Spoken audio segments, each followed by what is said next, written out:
not odd? Because we're smart people and we know that when we treat ourselves with love and compassion and respect and intelligence and pragmatic critique and, working hard sometimes, letting ourselves off the hook sometimes, we know this, that when we are good to us, everything works better.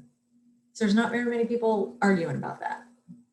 So is it not really odd that it's just infinitely easier to be kind to all of those around us?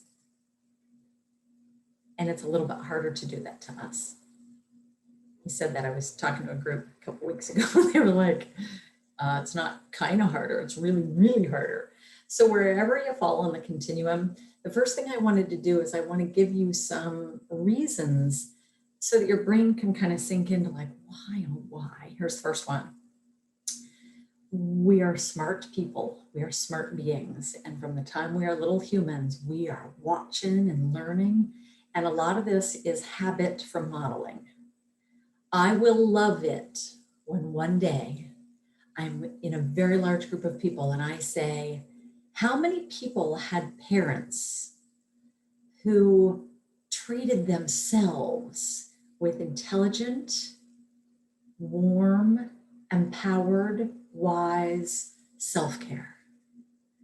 And I want the whole room to stick up their hands. And normally we don't get that. If I were to look around like the room, no matter how big audiences are, no matter how big groups are, and I say, how many people themselves and or people very close to them, parents, kids, family members, do a lot of self-criticism? Is that just like the habit? It's the norm. And it is still by far the norm. So part of the reason it's easier for us to be good and kind to others, but kind of not so much to us and kind of self-flogging, is because that's what we saw other people do. Unfortunately for us, all us humans with kids, if I'm being super critical of me and I'm not treating myself well, but I'm saying to my cool kid who's now 16, treat yourself really well, listen to your own intuition, go at a pace that makes you feel good, sleep when you need to sleep, eat things that make you feel good, be around people who are uplifting, only work a certain amount of time and play a certain amount of time and sleep a certain amount of time and learn a certain amount of time and work. If I'm saying all those things that are the right things, but if what they see is a real unbalance with us being not so kind to us, that's the habit they pick up. This is not a time for flogging or self-criticism. It's not. It's a time to go, oh, isn't that interesting? Maybe that's where I got it. Watching all those other people. Gosh, it seems easy in our culture to flog. And just so that you know, it is common humanity. There is a tendency for us to do this. Later, I'm going to tell you why. I'm giving you just some ideas behind it right now. Here's a second reason. Sometimes I criticize me or I'm not nice to me as much as I can be to other people. There is a belief, or it's kind of hidden, but it's in there for some people, many of us. If I hold myself to quite the standard, and so if I criticize me every time it's not just right or just so, then maybe those other people won't criticize me. Maybe the people who are authorities in some way, maybe the people who we really, really want either, pay from our works from or love, because we just looked up to them so much, or, even people out in the street that we go, I need you to see me as, really good at certain things. And so one of the reasons we're not so kind to us is this kind of underlying belief that goes, if I criticize me or flog me first, then you all don't have to do it. Take or leave any of these as you hear any of them. If you resonate, just gently hold it. Another one that Kristen Neff actually talks about, Dr. Neff, is that if we criticize us, it gives us the semblance of having a little bit more control. Let's say I've overeaten again, or I drank too much wine again, or I didn't meditate yet again, or I stayed up scrolling on my phone yet again. There is this thing about if I criticize myself and I'm mad at myself about it and I'm unkind about it, it's because I can say, see, so it's possible. It was possible for me to do it perfect. I just didn't. So this belief, like, as long as it's always possible for me to be perfect or to do it perfect, then in a way it sort of softens that angst. Take that one or leave that one, like all of these. Here's another one.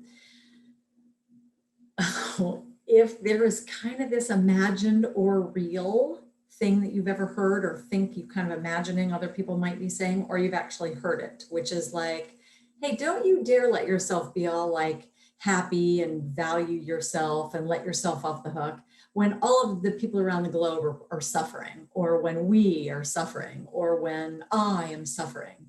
Don't you get all like just happy and let all be well. That's Dr. Neff and Germer, in their self-compassion, their mindful self-compassion work, also talk about the threat defense system.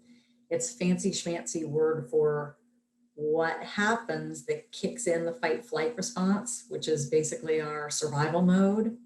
So we all have heard about fight or flight. It's if I feel threatened, I'm either ready to like fight really hard or run really hard. But if I'm just sitting here and I'm criticizing myself, who am I fighting and who am I running from? The idea is, along with a threat defense system, I'm going to say that again, threat defense. So if I'm feeling threatened, then I get ready to defend. The other side of the coin is this thing called the mammalian caregiver. So mammals, we kind of have this like, when there's a young one around, or someone that we hold precious or important, and animals do that, and so do us humans. There is this, oh, I gotcha. And the hypothesis behind the threat defense system is, if somebody else is criticizing themselves, or they've had something crappy happen, or they're embarrassed, or they feel bad, or they failed, or they made a mistake, when we see that in others, our threat defense system doesn't kick in because we're not actually feeling threatened.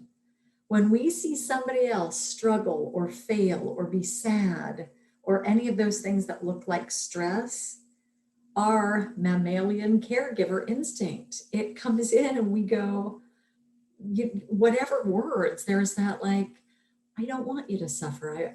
If I could alleviate that for you, I would. But when it's us, if I'm feeling critical of me, or I failed, or I'm embarrassed, or I'm anxious, or I'm any of those things, my own threat defense thing is trying to keep me safe. But I'm the one doing it to myself. I'm the one with the critical voice. So it attacks me. It's like me attacking me. Isn't that odd? But in a way, doesn't that make sense? I mean, it's sad, but you go, wow. And research shows, this is a research thing, that one of the biggest reasons we do other than self-compassion, we do other than warmth and kindness to us, is because there's a belief that if I am not harsh and critical with me, then I won't change all those things I want to change. So the belief, when they've studied lots of us, is that we have this belief that goes, well, for other people, of course, just, mush dogging them with the critical thing. That's not how to motivate them. But me, if I don't be critical and say all the things I did wrong and really pick it apart, then I'm scared that I won't be motivated. I'm scared I won't do it right. I'm scared I won't fix it. What if I just become this? Think about things that you have criticized yourself for. Maybe you're eating too much, or you're eating the wrong thing. Maybe you're spending too much money, or you're not making enough money, or you're using it on the wrong people or the wrong things, or you're drinking too much, or you're not doing some meditation or self-care, or you're unkind with people that push your buttons. Whatever it is, our tendency is to think, well, I have to be critical of that. I don't want to keep doing that. I want to make myself better. So I'm going to mush doggy myself and I'm just going to flog myself. And listen, because this is important. The research shows that the more harsh and self-critical we are, the less motivated we are, the less productive we are, the less good and understanding and wise in relationships we are, the less we stick to diets and behavior changes. All the things that we want to do, research shows that the more harsh and self-critical we are, the less we come out of that onto the other side of the positive change.